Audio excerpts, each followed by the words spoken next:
When Michael Jordan made his way back to his old high school in Wilmington, North Carolina, he expected to be flooded with memories of where his basketball journey first began. What he didn't expect, however, was to find Mr. Wilson, the same janitor who had once believed in him, back when he was cut from the varsity team, still pushing a mop across the gym floors at 80 years old. The sight of him stunned the basketball legend. Most people in Michael's position might have offered a handshake, maybe signed an autograph, and gone about their day. But Michael's reaction upon seeing his former mentor still working would set off a chain of events no one could have predicted. What started as a simple visit to his old school would go on to change not only the lives of Mr. Wilson and his wife, Martha, but also Michael himself, and, ultimately, an entire community. The question wasn't whether Michael would step in to help his former mentor. It was just how far he was willing to go to repay a debt of gratitude that had been decades in the making. Not even Mr. Wilson could have imagined what Michael Jordan was about to do next. Michael Jordan's black SUV rolled into the parking lot of Emsley A. Laney High School. The afternoon sun reflected off the windows of the building where his legendary basketball journey had started over 40 years ago. He sat in the car for a moment, his hands still resting on the steering wheel. "You sure you want to do this, Mr. Jordan?" his driver asked, now sitting in the passenger seat. Michael gave a small nod. "Sometimes, to understand where you've ended up, you need to remember where you started." He stepped out of the car, his knees aching slightly. At 62, he was no longer the high-flying athlete who had once seemed to defy gravity, but he still carried himself with purpose. Straightening his golf shirt and pulling his baseball cap lower over his eyes, he wondered if he might go unnoticed, at least for a little while. Maybe he could just take in the memories first. The main entrance had been renovated since his time here, but the school's colors remained unchanged. Michael pulled open the heavy door and stepped inside. The hallway was mostly quiet. School had let out an hour earlier, though a few students still lingered for after-school activities. Two boys walked past him, deeply engrossed in a conversation about video games, without so much as a glance in his direction. Michael smirked to himself. Back in his day, he hadn't been Michael Jordan yet. He had just been Mike, the skinny kid who got cut from varsity as a sophomore. He walked the familiar path toward the gym, passing by the trophy cases. His jersey now hung there alongside framed newspaper clippings, his high school stats, and photos from past visits. It had been nearly a decade since he'd last been here. As soon as he pushed open the gym doors, the familiar scent hit him, a mix of floor polish, sweat, and rubber, the same in every gym across America. Some things never changed, but the gym itself had undergone upgrades.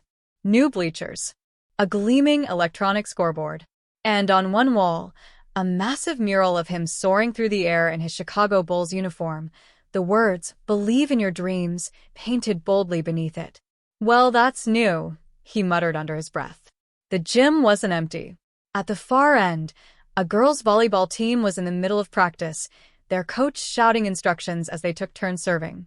None of them seemed to notice the basketball legend standing in the doorway. Michael walked along the court's edge, each step bringing back a flood of memories. This was where Coach Pop had told him he wasn't ready for varsity, where he had stayed late, shooting jumpers until his arms ached, where he had promised himself that no one would ever doubt his abilities again. So, deep in thought, he almost didn't notice the elderly man slowly pushing a dust mop near the bleachers. There was something about the way he moved, deliberate, careful, taking pride in every stroke of the mop, that felt strangely familiar. Michael stopped and watched for a moment. The man was dressed in blue work pants and a gray shirt with the school's name stitched above the pocket. His back was slightly hunched, his hair as white as freshly fallen snow. He moved at a slow but steady pace, ensuring that no spot was left untouched. Michael stepped forward. "Excuse me," he said. The old man looked up, squinting slightly. "Gym's closed for volleyball practice, sir.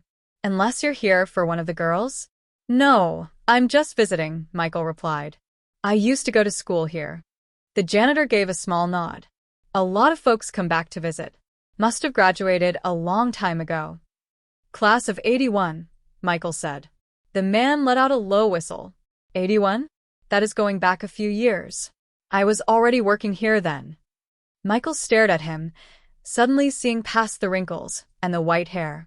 Recognition struck him like a lightning bolt. "Mr. Wilson? Is that you?" The janitor tilted his head, studying Michael's face. Then his eyes widened. He leaned his mop against the wall and took a cautious step closer. "Little Mike Jordan," he whispered, his voice thick with disbelief. "Is that really you?" Michael grinned. "Not so little anymore, Mr. Wilson." "Well, I'll be." Mr. Wilson shook his head in wonder. "Michael Jordan right here in front of me." He hesitated for a second before extending his hand. "Pardon me for not recognizing you right away. These old eyes ain't what they used to be." Instead of shaking his hand, Michael pulled the old man into a hug. Mr. Wilson felt frail in his arms, like a delicate bird. When they pulled apart, Michael noticed that the janitor's eyes had grown misty. "I can't believe you're still working here, Mr. Wilson. It's been, what, over 40 years?" Mr. Wilson nodded. 47, next month. 47 years. Michael couldn't hide his shock. "How old are you now, if you don't mind me asking?"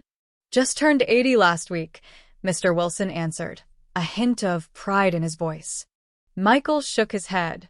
80, and you're still working full-time?" The old man gave a small shrug. "Ain't got nowhere else to be. And this school still needs cleaning."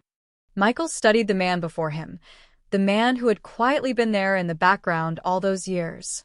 The same man who had unlocked the gym early so he could practice before school, who had never once complained when Michael begged for just 5 more minutes of shooting time, who had always offered a quiet word of encouragement on the tough days. "You remember how you used to let me in early to practice?" Michael asked. Mr. Wilson's face lit up. "Sure do. You were always the first one in, last one out. Never seen a kid work so hard." He chuckled. "Had to practically kick you out some nights so I could go home for dinner." Michael laughed, the memory as fresh as ever. "My mom used to get so mad at me for coming home late, but it all paid off, didn't it?" Mr. Wilson gestured toward the massive mural on the wall. "Look at you now." From across the gym, the volleyball coach's whistle blew. Practice was wrapping up. "I should finish up," Mr. Wilson said, reaching for his mop. "Still got the hallways to do before I clock out." "What time do you finish?" Michael asked. "Around 6, usually." Michael hesitated, then said, "Would you want to grab dinner when you're done? Catch up?" Mr. Wilson blinked in surprise. "You want to have dinner with me?" Michael placed a hand on his old friend's shoulder. "Mr. Wilson," he said warmly, "right now you're the most important person I could be spending time with." And at that moment, Michael Jordan had already made up his mind. Mr. Wilson's life was about to change forever.